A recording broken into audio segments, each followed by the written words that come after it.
Okay, go to the slide presentation. I suppose can see you can see the uh, I suppose you can see the page, the I mean the multimedia page. You can see perhaps I mean the slide you can see. Okay, so you just look. Preface to Shakespeare.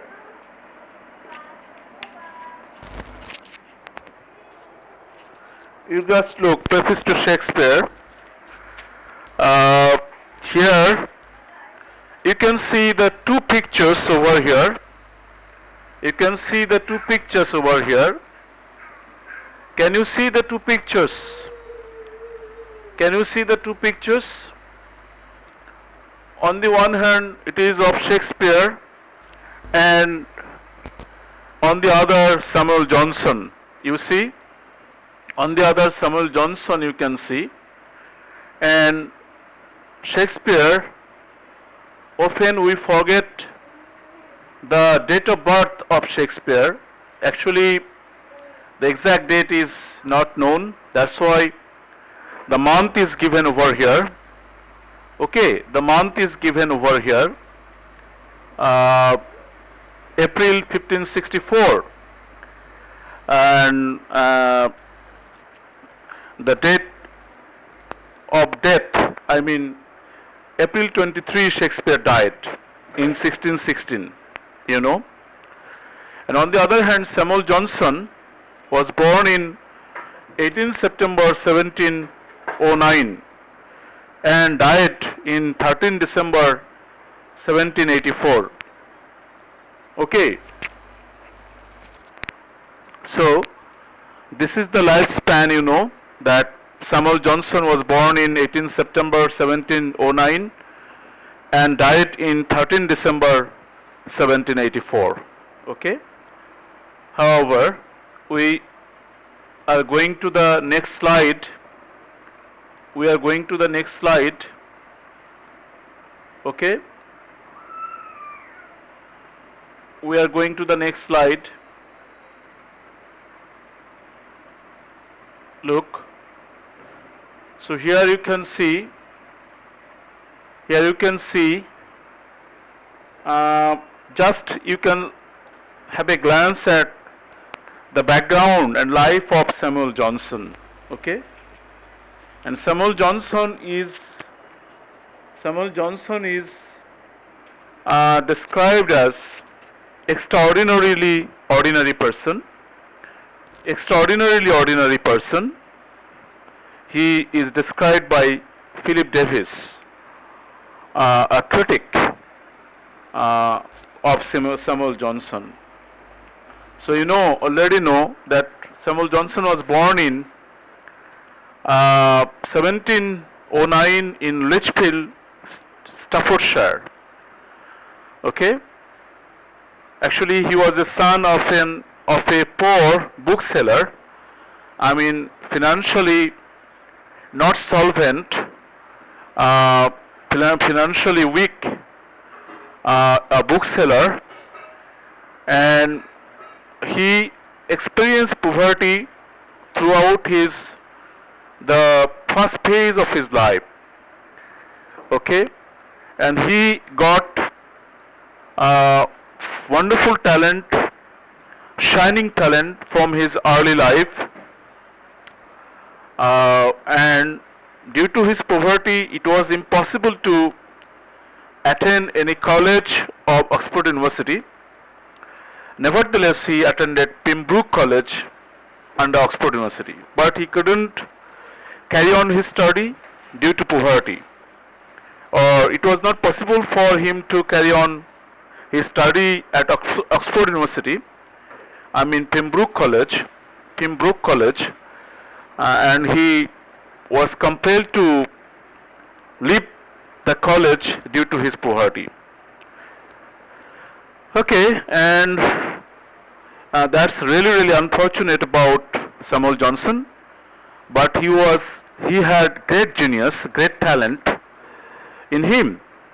So which people could come to know about later on. I mean, he married married a woman who was almost 20 years older than he. And he was almost compelled to marry such a elderly woman, I mean older than he, because of poverty. And that woman actually liked him very much, and that's why he got married with that woman. And he was often ridiculed for this, to get married to a person who was older than he. Okay, just have a look at comments about Samuel Johnson, about his genius. Extraordinarily ordinary, Philip Davis, a critic of Johnson, describes him in such a way. It is in the sense that he was not outwardly impressive.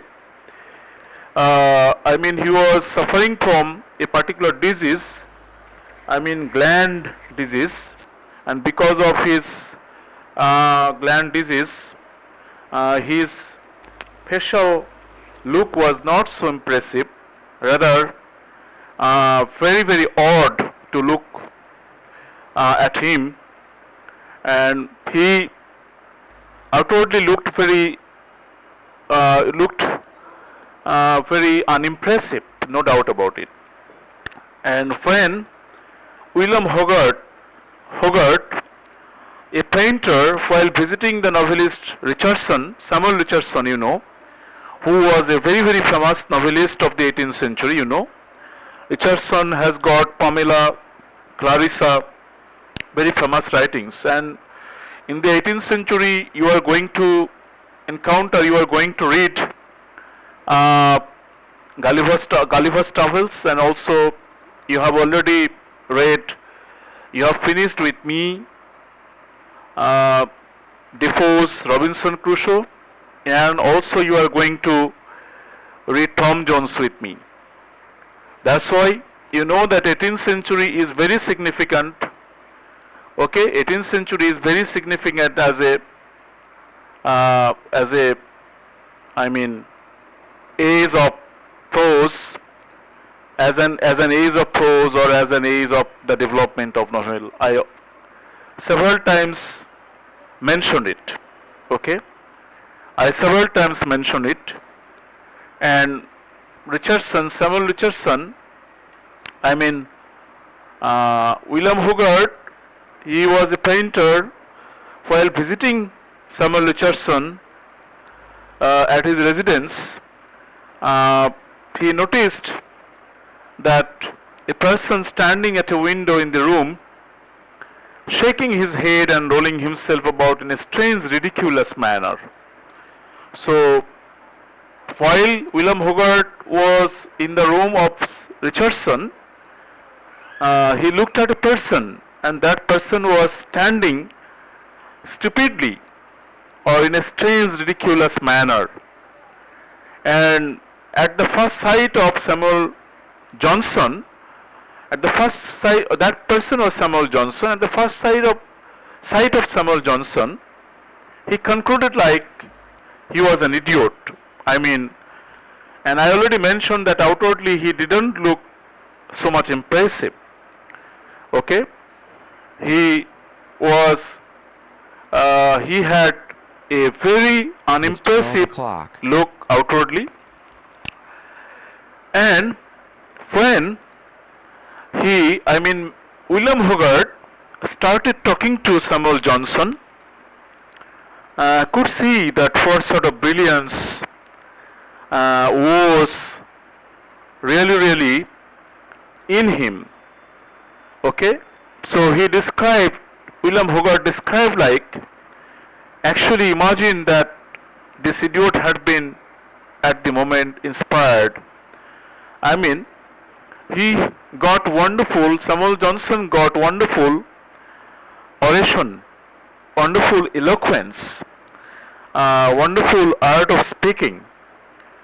So apparently he seemed to be unimpressive outwardly, but when he started talking to Hogarth, he seemed that he was not an idiot, rather he was a genius. Okay, so all the time in the middle part and in the latter part of his career, Samuel Johnson proved his genius or talent through his acts, through his action, through his activities, through his works, uh, and so on. Okay, and if we just look at the sort of contribution that he did to the English language and also literature, we can very well come to know about his contribution. We can very well come to know about his contribution. Okay, and what is his contribution? Okay, what is his contribution? If we just look at, so some of the text I have actually mentioned here. I have mentioned here a few texts. His texts are many. Here he wrote poetry even, but I haven't mentioned any poetry whatsoever. Okay, so you can see that his major works are like the Rambler. So Rambler is actually intellectually high quality essays and the collection of 200 essays, you know. So because of the publication of the Rambler in 1751, Samuel Johnson got a lot of claim and appraisal, and he actually he made the world, he made the world know that what sort of brilliance he got, though outwardly he was not so much impressive. And his another major work is Dictionary of the English language, which is known to be the first ever dictionary of the English language. So you know that what sort of brilliance this man got. That's why he could did a huge project, a projection like writing a dictionary, and that was the first ever dictionary of the English language, and it's nobody else but Samuel Johnson himself is credited to be writing or presenting the English people with a dictionary which English people were lacking in. Okay, so then another brilliant writing Samuel Johnson came up with was Rasela. That is a tale, a narrative. Okay, so Rasela, and Rasela was in the syllabus in the previous years in National University, but for somehow I don't know the reason that it is not in on your syllabus now. Okay, so it's a very interesting narrative that actually came into light in 1759. Then Idler also again brilliant essays, some occasional essays, the collection of occasional essays that came into being in 1760. And his another major work which is very very significant historically, actually this writing is known to be the biographies of several poets, biographies of several poets, and the poets are very significant keeping influence upon the literary history of the UK. Uh, so these poets actually uh, had the span of their life during 18th century. So you know that they actually illuminated 18th century knowledge. So he came up with lives of poets, of the poets, and these poets included John Milton, then John Dryden, Abraham Cooley. And Abraham Cooley, keep it in your mind, that is, you are going to read Abraham Cooley soon with me. So that is also written by Samuel Johnson. So Abraham Cooley, the biography of Abraham Cooley is actually the part of the lives of the poets, the great work written by Samuel Johnson in 1781. Okay, so these are the major creations that Johnson deal with. Johnson actually came up with, you know. Okay, then we come to know, we come to the discussion of, uh, uh, whatever or what he did about the edition of Shakespearean plays. Now I'm going to talk about the edition of Shakespearean plays, you know, and Shakespearean plays over the years during the time of Samuel Johnson were in such condition that were almost impossible to use for the stage. That's why booksellers or publishers needed better, edition of Shakespeare's plays. And I shared with you about this in my last class, that then they tried to find a person, the right person actually, they tried to find the right person who was going to be entrusted with the job of editing Shakespeare. So they could rely on nobody else other than Samuel Johnson, because he already proved his work, his skill, his quality, his genius, his craftsmanship. Okay, that's why they contacted Samuel Johnson to go for the edition of Shakespearean plays. And the edition of Shakespearean plays was necessary in the sense that the edition of Shakespearean plays was necessary in the sense that I already said that all the plays of Shakespeare were in such a critical condition.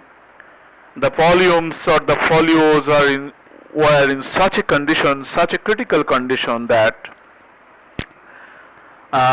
the people related to theater, the people related to stage couldn't use or couldn't handle or actually couldn't understand a lot. In many places or in many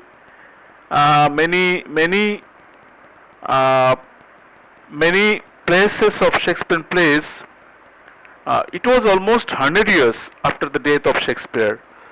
So English language even got a lot of change. So English language was almost in the form of the modern,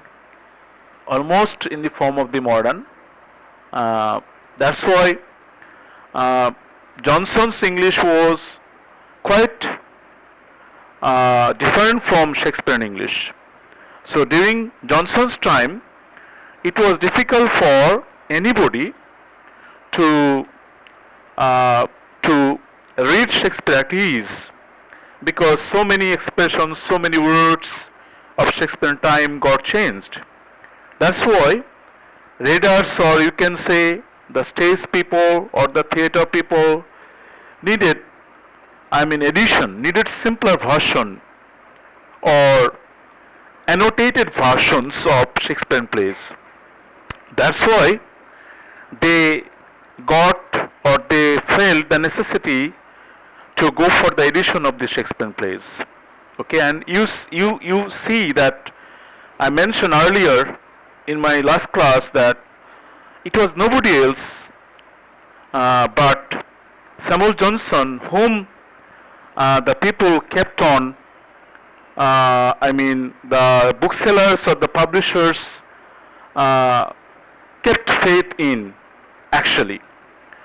Okay, and he was requested, Samuel Johnson was requested to do the job. Gigantic task it was within a very particular time. So they contacted him, they contacted him, contacted Samuel Johnson, okay, they contacted Samuel Johnson to write about, they contacted Samuel Johnson to write the edition of the Shakespearean plays. Okay, so until the publication of the dictionary got published in 1755, and the booksellers contacted and signed a contract with Samuel Johnson to come up with the edition of Shakespearean plays. But but interestingly or unfortunate enough that Samuel Johnson could not come up with the edition of Shakespearean plays within the very stipulated time. So he took a long time to finish it, incredibly long time really. So he was supposed to finish it within 18 months since he went for the contract. But unbelievably, he took a long time, and his edition of the Shakespearean plays came to light in October 1765 in 8 volumes. It is almost a decade after he signed the contract,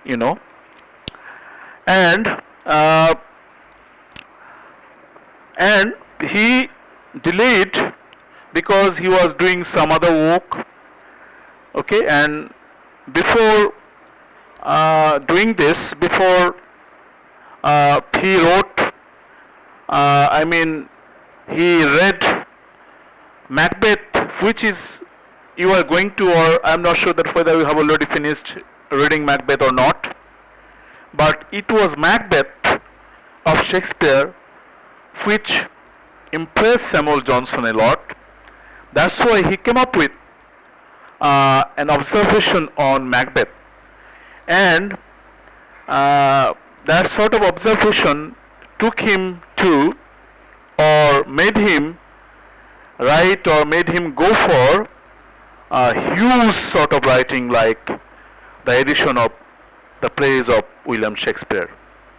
Okay, so, and he did not do it in time, and as he delayed, as he prolonged, or as he procrastinated, okay, he was under the attack of Churchill, the poet Churchill. So poet Churchill had a scathing attack upon Samuel Johnson for the unwanted delay of the publication or the edition of Shakespeare, the plays of edition of the plays of Shakespeare. Okay, and finally he came out, Samuel Johnson came out successful after 9 years. You know that he had a lot of efforts for that. Okay, and he came after 9 years, he came out successful. Okay. Okay, so you know that what a job it was uh, of the edition of Shakespeare, uh, you know. So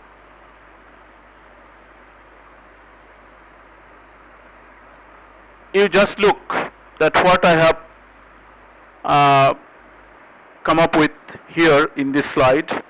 Acclaim of the edition of Shakespeare's plays. Okay, he got wonderful praise upon the publication of the edition of the Shakespeare. Okay, and you know that while textually edition was not a major advance over previous Shakespeare editions published during the 18th century, Johnson did provide strikingly insightful glosses, you know, that have stood the test of time, and his edition did play an important part in the rise of patriotic bardelatry, climaxing in David Garrick's representation of the plays on the stage. But it is his preface to the edition that is his great triumph. So, before the edition of Johnson, the history of English literature, or you can say the literary history of England or the English people, really got introduced to other editions, but those editions are not so much good in quality as it was of Samuel Johnson's. Okay, so Shakespeare plays brilliantly came into being with the craftsmanship or wonderful editorial quality of Samuel Johnson.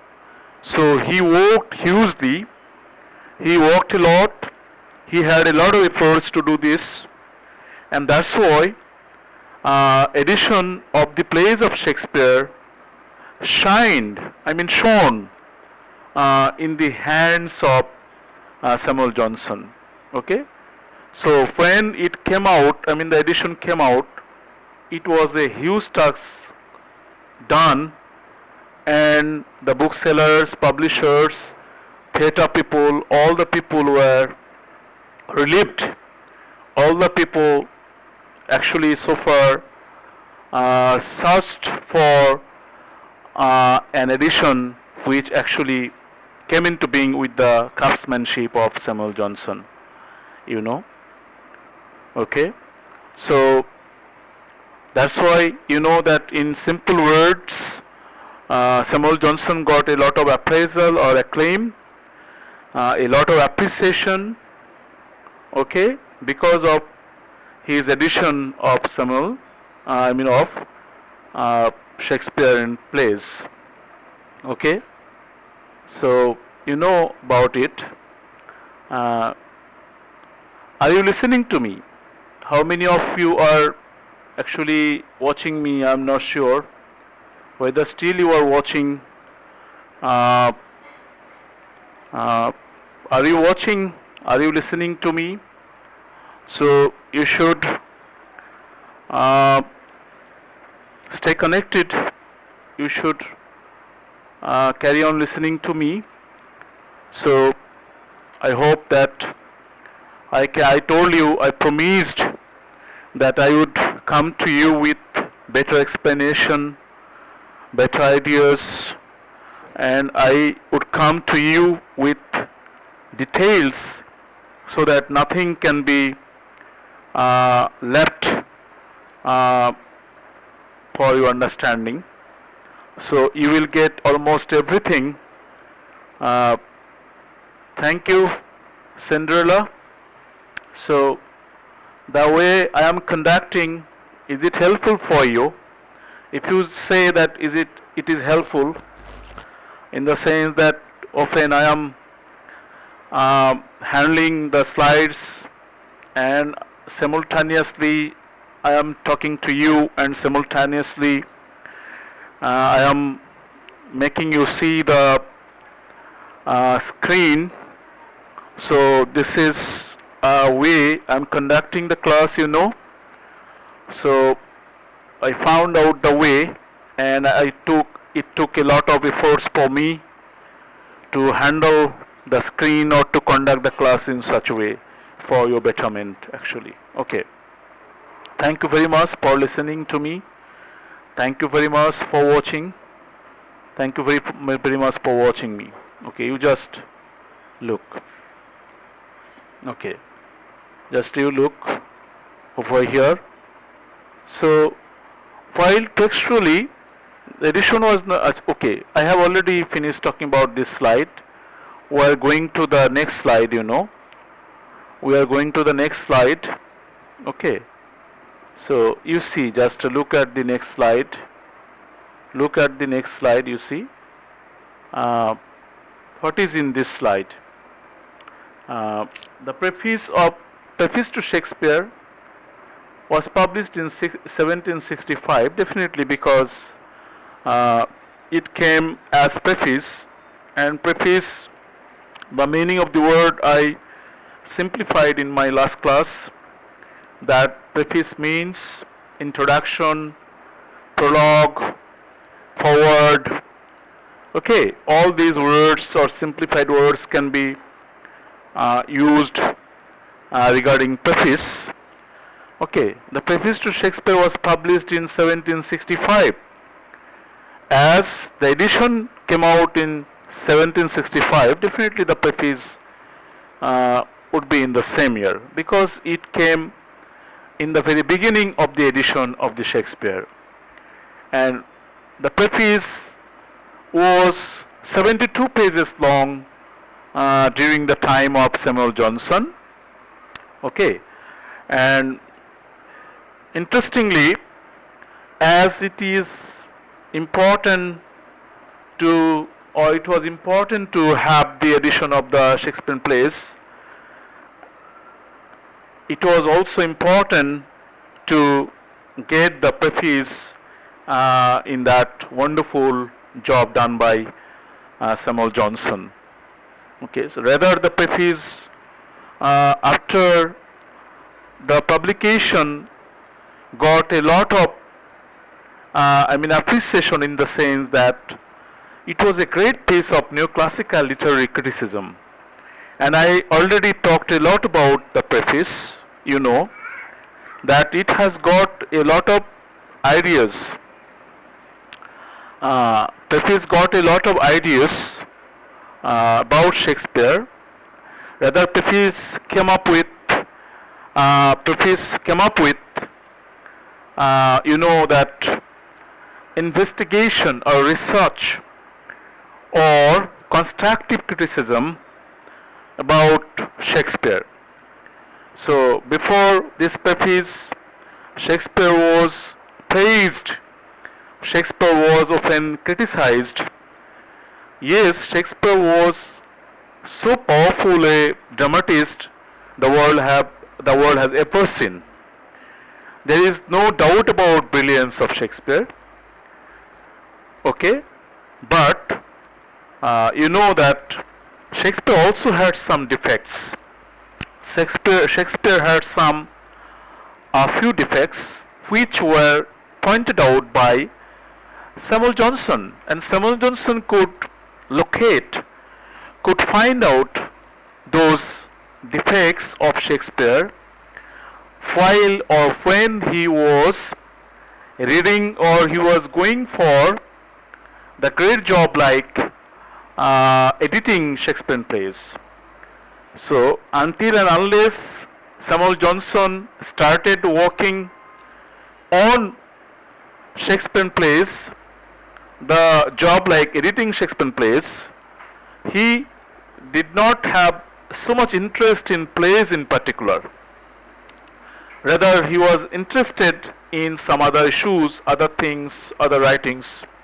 So that Samuel Johnson had the Rambler, the Idler, and also the dictionary. So the dictionary writing was a huge sum of work. That's why he put a lot of efforts in doing the work of, in the work of lexicography. I mean, you can say the compiling of a dictionary. That's why he concentrated mostly on writing the dictionary. Okay, but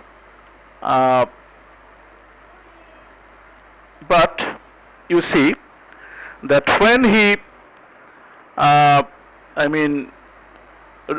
was writing the edition of Shakespearean plays, so he had to look into Shakespearean plays, he had to analyze, he had to go for the annotation. That's why he had to go for a lot of perusal, a lot of reading and understanding, searching and researching.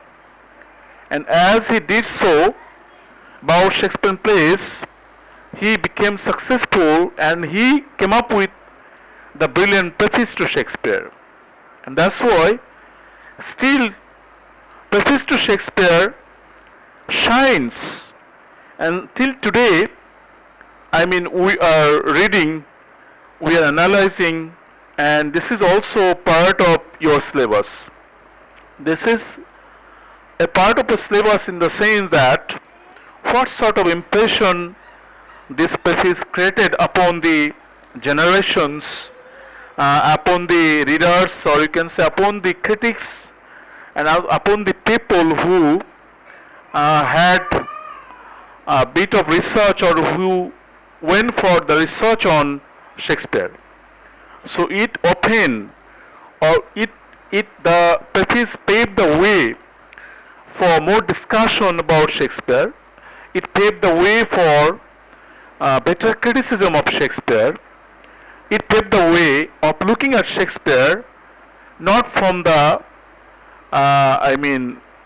not from the, you can say, not from the partial point of view, but from neutral point of view, because both appraisal and criticism are available in the preface. What Samuel Johnson did neutrally. Okay, what Samuel Johnson did neutrally.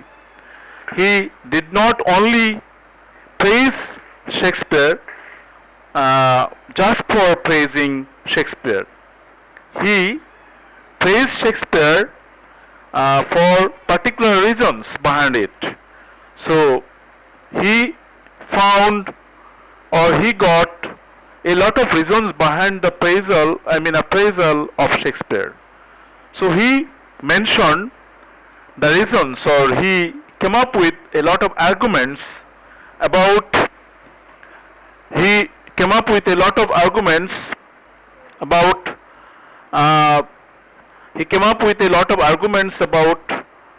Shakespearean writings in his preface,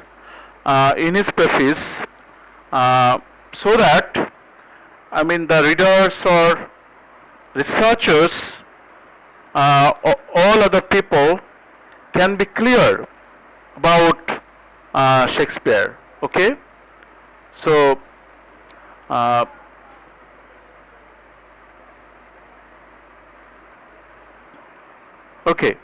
so you know that the groundbreaking preface, Johnson's most extended analysis of any writer, is another example of his sturdy common sense and brilliant, humanly anchored moral insight. It takes the reader into a more complex and discriminating critical study of literature than had ever before been attempted. So I already mentioned that. So preface is such a writing which actually brilliantly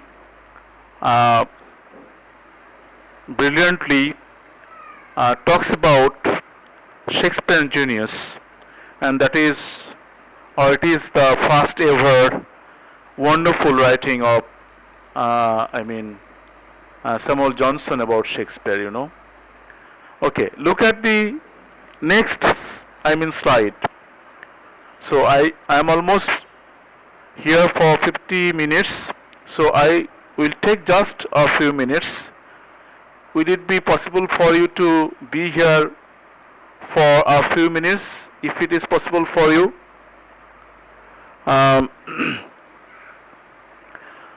If it is possible for you to be a few minutes over here and listening to me, then definitely it will be better for me to proceed on. If you just leave your comments over here, that whether I can proceed. Okay. I want to go just a few minutes more. Okay. So, Bristi, where is Chanda? I am not seeing Chanda over here. And also the people. Maybe they have got some problems. Definitely they may have some problems, because you know that everyone is going through tough situation. No doubt about it. So it was a deadlock situation for almost 2 months, more than 2 months really. So to manage everything is really tough for everyone. Thank you, Tanzida. Thank you very much for responding so quickly. Thank you very much. You have still got your patience. I'm happy to know about that.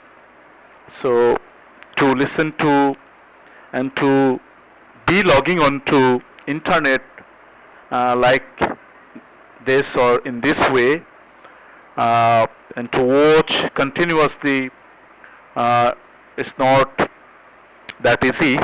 It's very tough really. However, okay, so you see here Johnson writes about Shakespeare's sublime imagination and his judgment of the poor genius in representing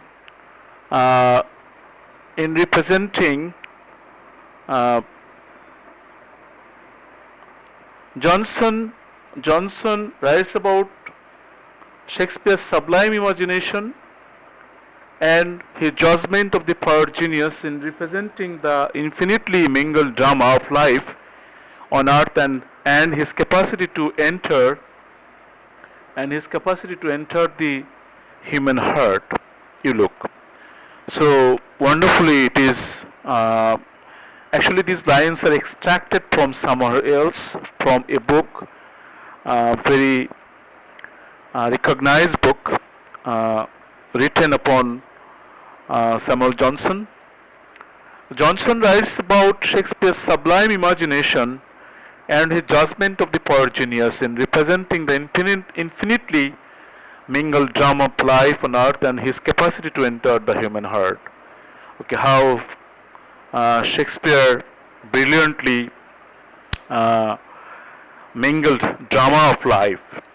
So how he could see life, how Shakespeare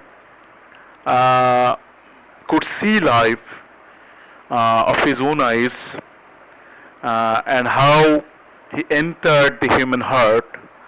So Samuel Johnson tries to talk about that in the preface. So it is complete investigation into Shakespeare, no doubt about it. Then come to this point. The preface resonates with Johnson's gratitude to Shakespeare for striking a chord with his own moral convictions and psyche, by projecting the realities of human nature with common conversation and common occurrences. Okay? The preface resonates with Johnson's gratitude to Shakespeare, which I already said that he actually is, Samuel Johnson is grateful to Shakespeare for striking a chord with his own moral convictions and psyche. Okay, striking a chord with. I mean, the sort of ideology, the sort of moral stance or psychic position Samuel Johnson got, he saw that the same was in Shakespeare. So he saw a kind of resemblance, he saw a kind of analogy, he saw a kind of similarity between Shakespeare and Samuel Johnson. That's why he was grateful to Shakespeare for projecting the realities of human nature with common conversation and common occurrences. This is very important, that Shakespeare projected the realities of human nature. So he almost brilliantly, successfully, he like a perfect craftsman could reach the human nature, could reach the realities of human nature, and could portray that in his dramas. And how did Shakespeare do that? Shakespeare did with common conversation and common occurrences. Shakespeare মানুষের জীবনের বাস্তবতাগুলিকে অত্যন্ত সরল, সাধারণ, স্বাভাবিক ভাষায় এবং সাধারণ ঘটনার মধ্যে দিয়ে বিবরণ দিয়েছেন, বর্ণনা করেছেন। আর যে জন্যই কিনা স্যামুয়েল জনসন শেক্সপিয়ারের প্রতি আকৃষ্ট হয়েছেন এবং শেক্সপিয়ারের প্রতি তার ভালোবাসা, তার কৃতজ্ঞতা শেক্সপিয়ারের প্রতি বোধ করেছেন বা অনুভব করেছেন এটা। ওকে, and okay, let's look at the way critics talk about Shakespeare's preface, Samuel Johnson's preface. So, the great Shakespearean critic David Nicol Smith wrote in 1928 that by the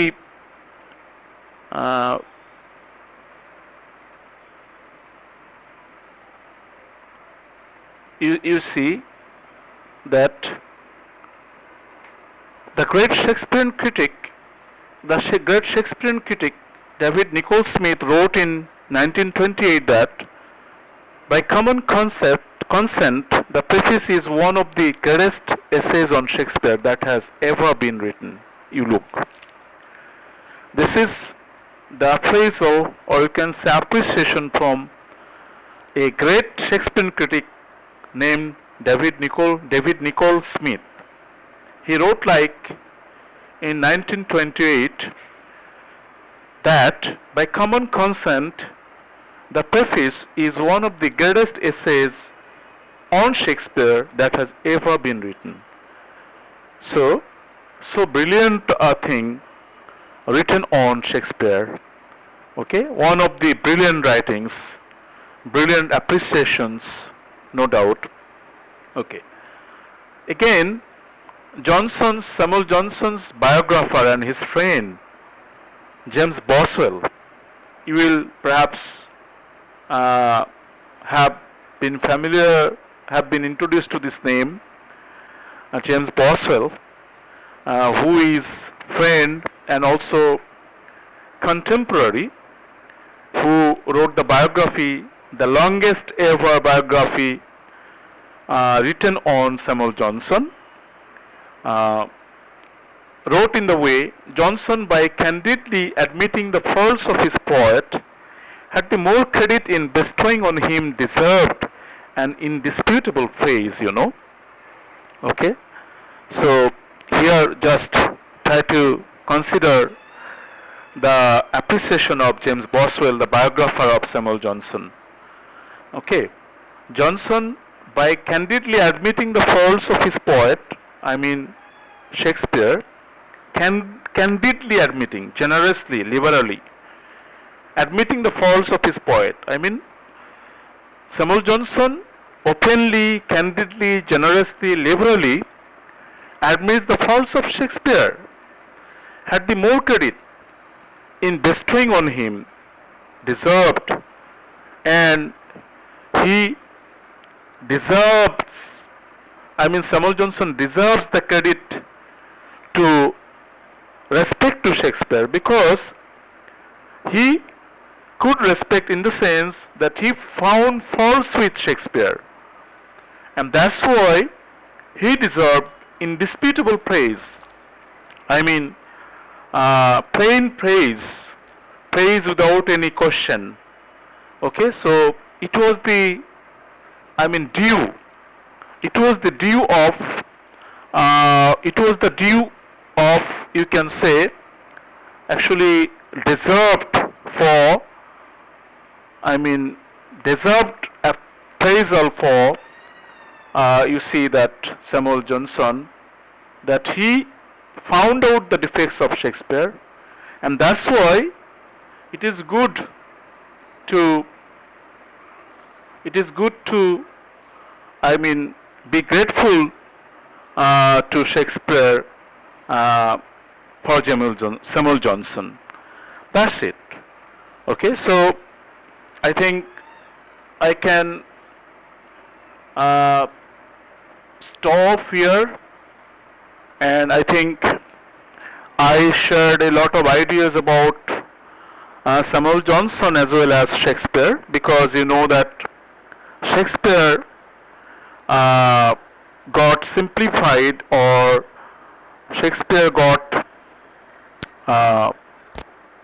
in the light. Shakespeare, in a sense, you can say, came to light, or Shakespeare has been simplified in the brilliant writing, brilliant preface of Samuel Johnson.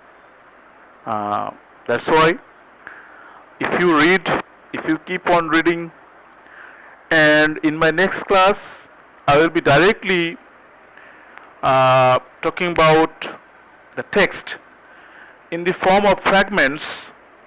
I actually collected, or I extracted the lines or the quotes of preface in the slides, and the bullet points, or you can say sentences or the ideas that are very important to discuss, or which are very significant for your part, on your part, particularly for the simplification, or you can say so that you can do better in the exam, so that you can have better understanding. Okay, I should rather say that I will do that. I will explain many different paragraphs, many different significant paragraphs, many different significant lines, many different brilliant lines, significant lines. Okay, and I will try my best to simplify preface to you, and I think through my discussion and along with your insightful reading, you can be it will be possible for you to make the text simplified. Thank you very much for joining me so far. I think you had a lot of patience. Okay, I think you had a lot of patience to or you had put a lot of endurance or tolerance to listen to me so far. Okay, listen to me so far, and I think you even did a great job continually attending or continually listening to me, and tolerated me so far, tolerated my discussion so far. Thank you very much for joining. Hopefully you will be attending the next class with me, and I hope that I will come up with more and more better